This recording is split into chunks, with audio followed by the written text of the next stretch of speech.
al instante.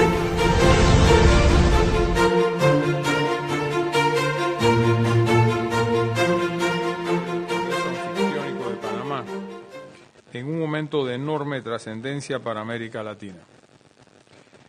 Hace 2 siglos, Simón Bolívar convocó a los países nacientes de América para evitar que la independencia se desvaneciera en guerras internas, caudillismos y dominación extranjera. Bolívar comprendió que sin instituciones, sin legalidad y sin respeto a la voluntad de los pueblos, la libertad sería frágil. Hoy, 200 años después, enfrentamos una prueba semejante. La región vive una tensión profunda entre democracia y autoritarismo, una lucha entre el respeto a la voluntad popular y la usurpación del poder. Y dada esta coyuntura, Panamá no puede guardar silencio. Le decía ayer a la embajadora ante la OEA que debe estar pronunciando sus palabras y al embajador Alfaro ante Naciones Unidas, Consejo de Seguridad, que habló ayer, que en estas posturas nos mueve la memoria histórica y la ética política y moral del país, producto de nuestra trayectoria. El Congreso Anfictiónico nos legó una idea que sigue vigente. La soberanía no pertenece a los gobiernos, pertenece a los pueblos. Esa verdad fundamental guía hoy la política exterior de mi gobierno. En Venezuela un pueblo se expresó en 2024 de manera clara y masiva en las urnas. Ese mandato no puede ser ignorado, distorsionado, ni sustituido por arreglos de poder que perpetúen las mismas estructuras que llevaron al colapso institucional, económico y humano a ese país hermano.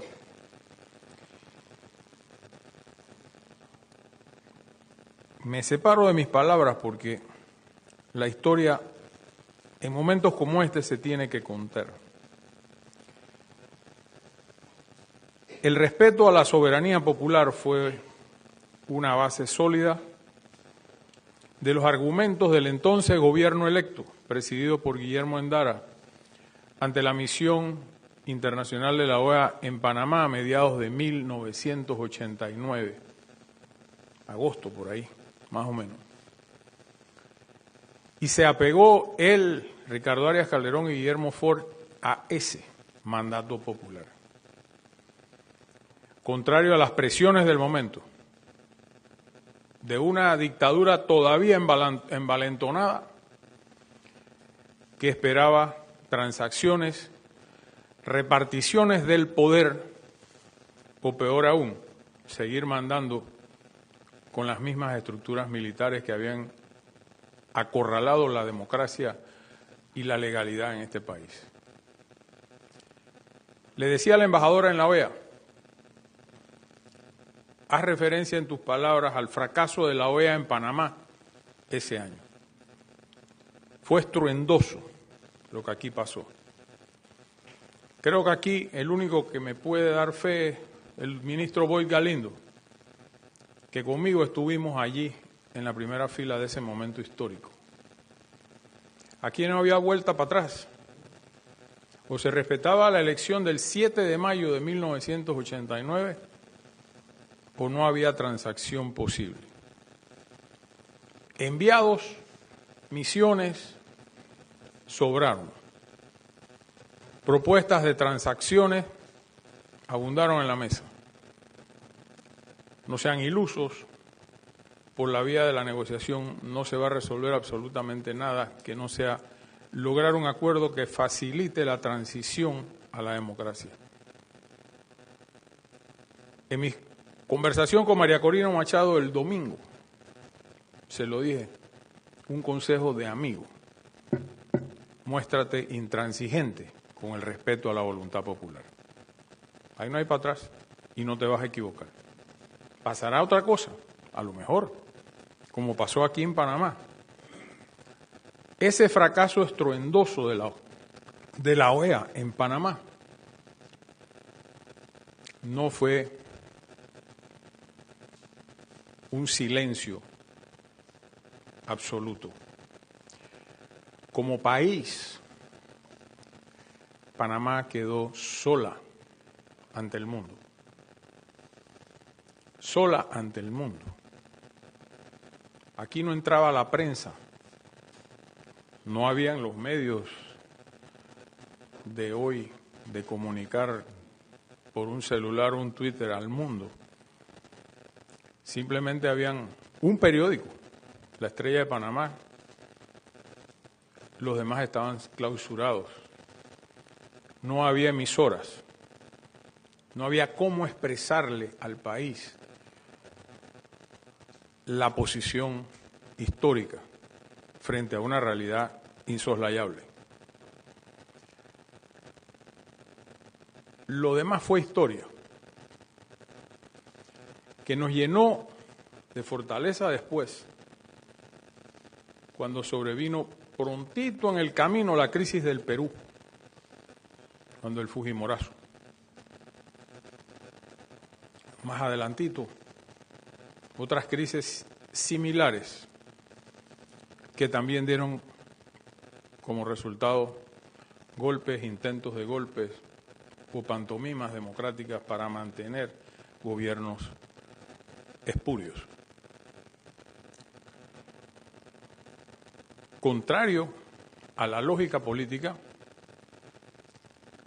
los invadidos pagamos las sanciones del invasor. Nadie rompió relaciones con los Estados Unidos. Nadie puso la bandera a media asta en esos momentos. Todos los foros latinoamericanos habían suspendido al dictador y mantuvieron suspendido al presidente electo por el voto popular en más del 70 y pico %, cuyas actas las mantuvo Monseñor Marcos Gregorio Magrat en su casa, como nosotros mantenemos las de Venezuela en la bóveda del Banco Nacional de Panamá. Y ahí nos fuimos. Fue un mundo abrir esa trocha. Parecía ilógico. Ilógico. Vimos nacer la Carta de Santiago. Expusimos con nuestra dura experiencia lo que no debe pasar. Lo que no debe pasar más nunca, ni en América Latina ni en ningún país del mundo. Porque no puede pasar. Tan sencillo como eso. A la postre el tiempo nos dio la razón. Con una gestión fuerte, tenaz e inclaudicable, 4 años tomó volver a poner a Panamá en el sitial de aquel tiempo. Y el momento político se repite con proporciones guardadas en lo que sucede a la cuna del libertador Simón Bolívar hoy. Se desconoce o se pretende desconocer una elección. Solo los venezolanos pueden renunciar a ello. Nadie puede imponer criterios sobre una realidad política interna que no sé qué más mal pueda traerle al pueblo de Venezuela. Pero en esta coyuntura a nosotros también nos respalda la moral política, porque por nuestra frontera en Colombia pasaron millones de ciudadanos con un 90% y más de ciudadanos venezolanos, buenos y malos, en algo que yo he definido como un campo de concentración del siglo XXI, doloroso, y que en un año cerramos. Hoy me dieron el último informe, 0 inmigrantes, sur-norte, y 130 norte-sur.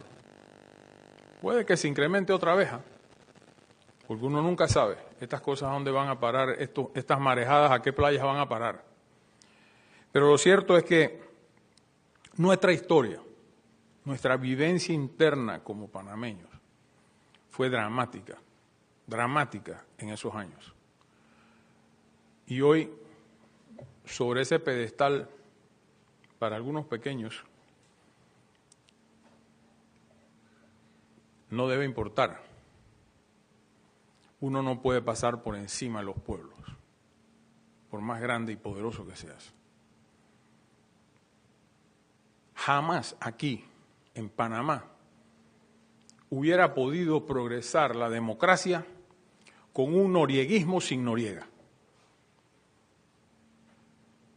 Y en esa noche fatídica, integralmente hablando, del 19 de diciembre de 1989, a Guillermo Endara, a Ricardo Arias Calderón y a Billy Ford se les dijo: o ustedes asumen el poder o el próximo presidente Francisco Rodríguez, que era el presidente interino de la dictadura de Noriega de septiembre a diciembre, en ese momento histórico.